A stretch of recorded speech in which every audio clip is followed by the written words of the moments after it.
Indonesia mulai memperlakukan sistem masyarakat ekonomi Asia atau EA pada tahun 2016 atau tepatnya pada bulan Desember tahun 2015.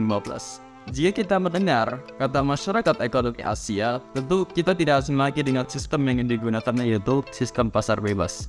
Nah, sistem pasar bebas ini memungkinkan para pengusaha untuk bebas memberikan harga dan mengelola barang produksi mereka, serta mereka bebas memilih target pasaran hasil produksi mereka. Bukan hanya nasional saja, mereka sudah mencakup ruang lingkup internasional, yaitu terutama wilayah Asia. Tentunya pas sistem pasar bebas ini tidak adanya campur tangan pemerintah. Dengan ratusan ribu transaksi bisnis, baik domestik maupun internasional yang terus meningkat, hal ini juga akan memicu meningkatnya frekuensi sengketa. Karena semakin banyak transaksi, maka sengketa yang akan timbul juga akan semakin meningkat. Kondisi pengadilan saat ini masih memiliki banyak sengketa bisnis yang belum terselesaikan hingga saat ini. Padahal dalam dunia bisnis, jika muncul sebuah sengketa atau bisa disebut hambatan bagi bisnis, dalam dunia bisnis akan berdampak pada perputaran roda bisnis yang dijalankan masyarakat atau dijalankan pengusaha dan akan menghambat keuntungan yang diperoleh, sehingga memperbesar kemungkinan akan terjadinya bangkrut dari sebuah perusahaan. Tentu ini tidak ingin diinginkan bagi semua pengusaha yang menjalankan sebuah bisnis. Tetapi dalam hal ini tenang saja, karena saat ini ada solusi dari permasalahan tersebut, yaitu dengan menggunakan ASP atau Alternative Penyelesaian Sengketa, atau dalam bahasa Inggrisnya disebut ADR, Alternative Dispute Resolution.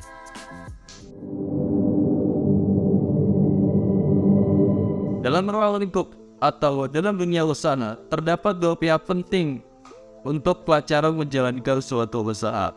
Pihak ini sering terlibat satu sama lain atau saling berkaitan, yaitu pekerja dan pengusaha. Gimana jika kedua belah pihak tersebut bersengketa atau mempermasalahkan ada masalah dalam sebuah usaha, maka ada dalam dunia usaha terjadi sengketa antara pekerja dan pengusaha.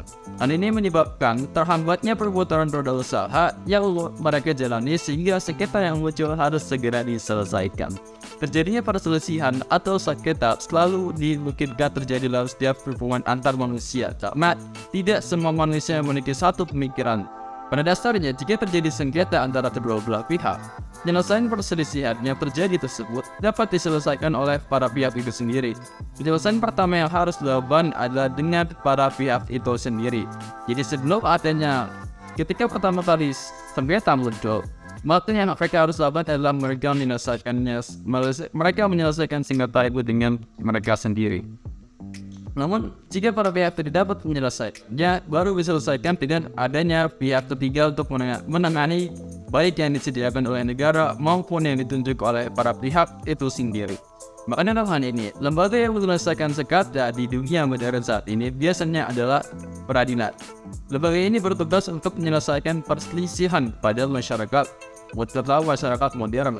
Sejalan dengan kebutuhan masyarakat Indonesia saat ini untuk penyelesaian perselisihan hubungan industrial terkhusus secara normatif telah mengalami banyak perubahan, antara lain dengan diundangkannya Undang-Undang Nomor 2 Tahun 2004 tentang penyelesaian perselisihan hubungan industrial. Dengan adanya undang-undang ini, maka diharapkan mekanisme penyelesaian perselisihan hubungan industrial bisa teratasi dengan cepat, tepat, adil, dan berbiaya ringan. Nah, dengan diberlakukannya Undang-Undang Nomor 2 Tahun 2004 tentang penyelesaian perselisihan industrial, lembaga yang menangani penyelesaian perselisihan hubungan industrial ini terdiri dari biparti, mediasi, konsiliasi, arbitrase, dan pengadilan hubungan industrial atau jalan terakhir melalui jalur mitigasi. Maka salah satu bentuk alternatif penyelesaian sengketa yang akan dibahas pada jurnal pada kesempatan kali ini adalah mengenai konsiliasi. Singkatnya, konsiliasi merupakan salah satu alternatif penyelesaian sengketa di luar pengadilan atau disebut dengan non-litigasi, dengan diikut sertakannya pihak ketiga dalam perselisihan hubungan industrial tersebut. Nah, pihak ketiga tersebut dalam konsiliasi disebut dengan konsiliator. Seorang konsiliator yang merupakan seseorang yang ditunjuk oleh para pihak.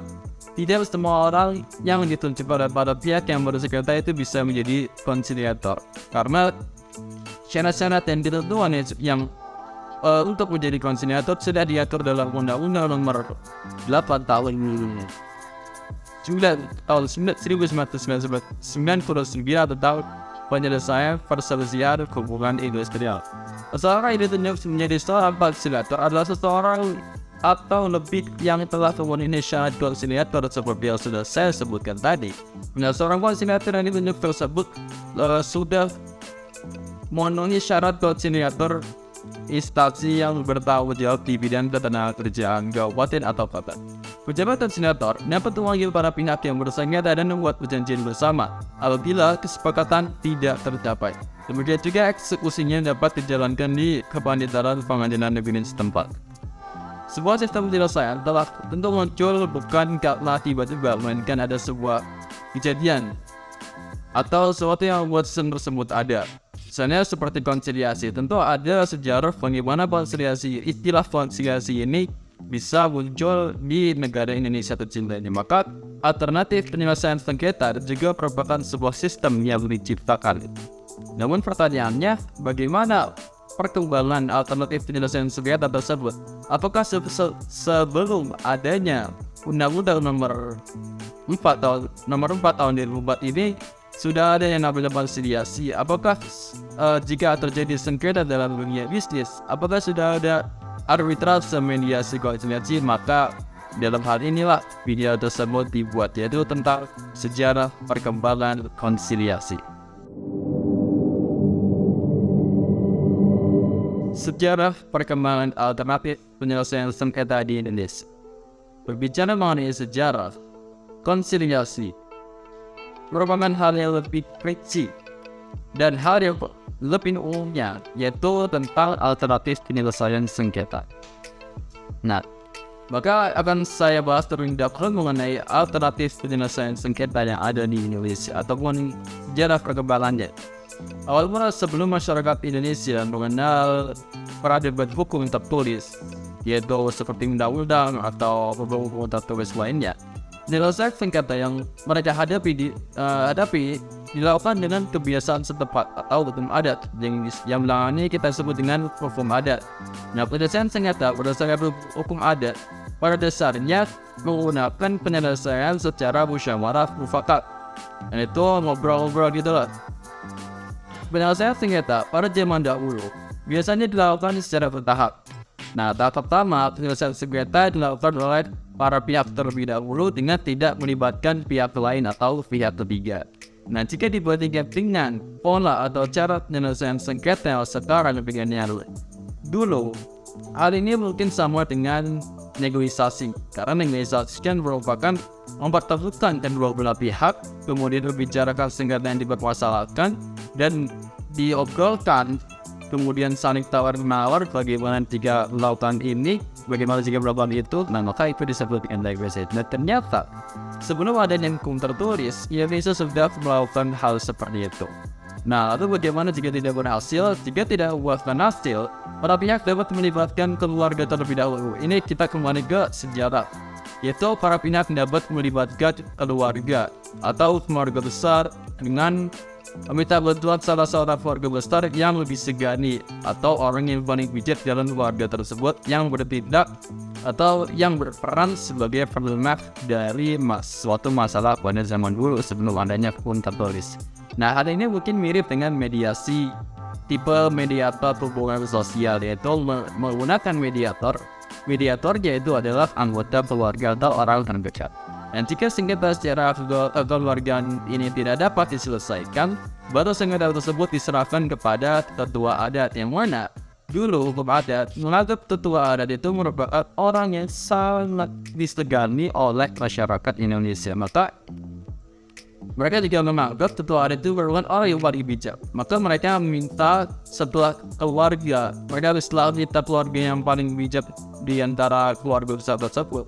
Mereka meminta tetua adat mereka untuk menjadi penolak dan menjadi mencari jalan keluar jika terjadi sengketa atau permasalahan di antara masyarakat adat yang dahulu. Tetua adat adalah pejabat, kalau kita ibaratkan saat ini, tetua adat adalah pejabat yang punya hak otonom untuk menyelesaikan masalah-masalah adat di wilayah hukumnya. Hal ini berkembang menjadi sistem peradilan adat atau hakim perdamaian desa, yang oleh pemerintah Kolonial Hakim Perdamaian Desa dibuatkan dengan pasal 3A RO. Maka dari itu, penyelesaian sengketa secara perdamaian dalam pengadilan bukan merupakan hal yang baru bagi masyarakat Indonesia. Nah, seiring dengan perkembangan sengketa yang terjadi, seiring dengan semakin rumitnya sengketa yang terjadi di Indonesia, maka dibentuklah lembaga-lembaga secara formal yang bertugas untuk menyelesaikan sengketa tersebut, yaitu terutama lembaga peradilan. Namun demikian, penyelesaian sengketa dalam lembaga peradilan masih tetap dimungkinkan. Sejarah perkembangan alternatif penyelesaian sengketa melalui konsiliasi. Setelah kita mengetahui sejarah perkembangan alternatif atau penyelesaian sengketa pada zaman dahulu sebelum adanya hukum tertulis, yaitu mereka melakukan penyelesaian secara kekeluargaan terlebih dahulu, maka sekarang saya akan mengerucutkan yaitu menjadi sebuah masalah dalam konsiliasi atau sejarah perkembangan konsiliasi saat ini. Masyarakat Indonesia telah mengenal penyelesaian sengketa melalui cara damai seperti yang sudah saya sebutkan tadi. Jika tercatat tersebut tidak dapat menyelesaikan sengketa, maka masyarakat adat Indonesia akan memanggil ketua desa sebagai penengah atau yang zaman dulu saat ini disebut dengan mediator. Begitu halnya dengan konsiliasi. Konsiliasi juga merupakan salah satu alternatif penyelesaian sengketa melalui jalur di luar pengadilan, non-litigasi, dan menggunakan pihak ketiga untuk menyelesaikan sengketa. Sejarahnya bagaimana? Bangsa yang pertama kali mengenal konsiliasi adalah bangsa Jepang. Konsiliasi di Jepang itu disebut chote. Penyelesaian sengketa ini telah dikenal pada zaman Tokugawa sampai dengan masa Jepang modern saat ini.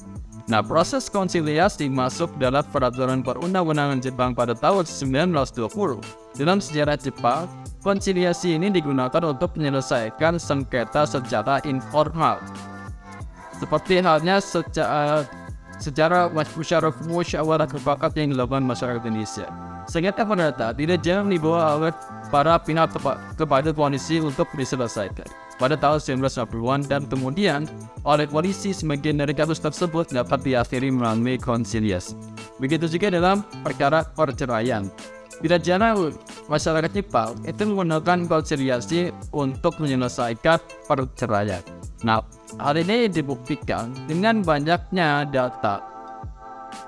Pada tahun 1961, yaitu tercatat terdapat 42.485 kasus perdata yang terjadi di seluruh Jepang. Nah, sebagian besarnya, menariknya ini, sebagian besar dari kasus tersebut dapat diselesaikan melalui konsiliasi. Nah, kita berpindah negara, proses yang berkembang di Amerika Serikat agak berbeda dengan yang berkembang di Jepang tadi. Konsiliasi di Amerika Serikat merupakan tahap awal dari proses mediasi dengan acuan penerapan. Apabila terhadap seorang diajukan proses mediasi dan tuntutan yang diajukan orang yang mengklaim dapat diterima dalam kedudukannya sebagai responden. Dalam tahap yang demikian telah diperoleh penyelesaian tanpa melanjutkan pembiayaan. Karena pihak responden dengan kemauan baiknya atau disebut goodwill bersedia menerima apa yang dikemukakan oleh claimant atau orang yang mengklaim yang bersedia menyelesaikan sengketa dengan konsiliasi. Cara penyelesaian dengan goodwill yang diberikan ini disebut dengan konsiliasi winning over by goodwill. Biasanya alasan responden mau memenuhi tuntutan secara goodwill adalah karena responden menyadari sejauh mana seriusnya persoalan yang disengketakan, atau dia tidak ingin permasalahannya dicampuri oleh pihak ketiga. Namun, sedangkan di Indonesia sendiri, kata konsiliasi sudah digunakan sejak dikeluarkannya Undang-Undang Nomor 30 Tahun 1999 tentang arbitrase dan alternatif penyelesaian sengketa. Istilah ini bisa kita temukan dalam pasal 1 angka 10 Undang-Undang Nomor 30 Tahun 1999. Tapi sayangnya, setelah saya cari-cari mengenai kata konsiliasi ini dalam undang-undang tersebut, hanya terdapat satu kata, satu tempat terdapat dalam pasal 1 angka 10 Undang-Undang Nomor 30 tahun 99. Dan setelah satu lagi, tata konsiliasi ini ada atau terdapat dalam Undang-Undang Nomor 4 tahun 2004 tentang penyelesaian perselisihan hubungan industrial. Nah, jadi saya menyimpulkan bahwa konsiliasi ini merupakan salah satu alternatif penyelesaian sengketa terkhusus dalam bidang hubungan industrial, atau orang-orang secara umum sering menggunakan, jika terjadi sengketa dalam hubungan industrial, mereka sering menggunakan konsiliasi sebagai penyelesaian sengketa mereka. Kata ini dalam undang-undang tersebut juga hanya terdapat dalam ketentuan umum dan penjelasan umum dari undang-undang tersebut. Dan juga undang-undang tadi, Undang-Undang Nomor 30 tahun 99, tidak memberikan pengertian dan definisi yang lengkap, atau bisa saya simpulkan bahwa konsiliasi dalam undang-undang tersebut belum ada kejelasan secara rinci. Jadi untuk saat ini konsiliasi masih dalam Undang-Undang Nomor 30 tahun 99 tersebut hanya terdapat dalam satu tempat, yaitu pada pasal 1 angka 10 nomor Undang-Undang Nomor 30 tahun 1999. Dan terima kasih.